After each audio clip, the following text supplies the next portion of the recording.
আমার মেয়ে গরু দোয়া থেকে শুরু করে রান্না এমনকি নামাজ পড়া পর্যন্ত সব কাজই জানে। মেয়েটা তো দেখছি একটা রোবটের মতো। আমি দুধ খেয়েছি, পাত্র ভেঙেছি। এটা একটা বৈজ্ঞানিক পরীক্ষা বলে মনে হচ্ছে। মনে হচ্ছে একটা দারুণ জুটি। কাবুল!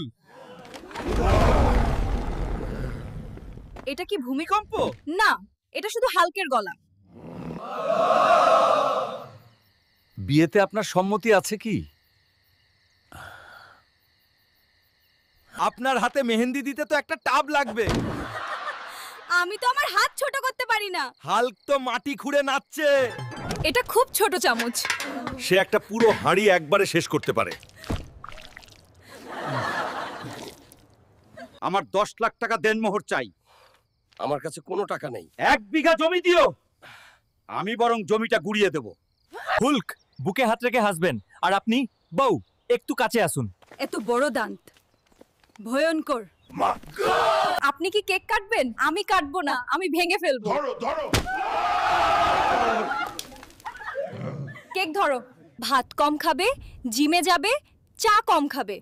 চা কম খাবো, ভাত কম খাবো।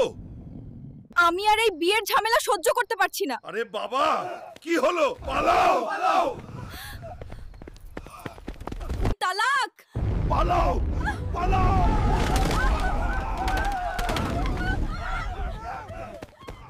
আরে বাবা, আমি তো শুধু একটু শক্তি পরীক্ষা করছিলাম।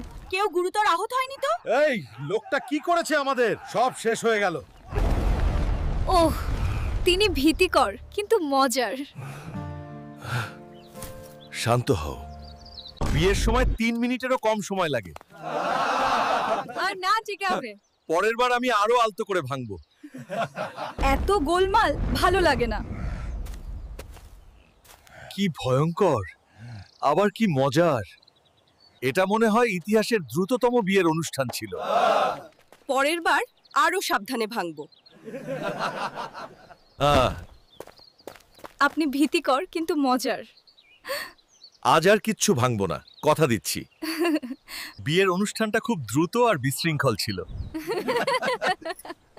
পরের বার আমি আলতো করে ভাঙবো।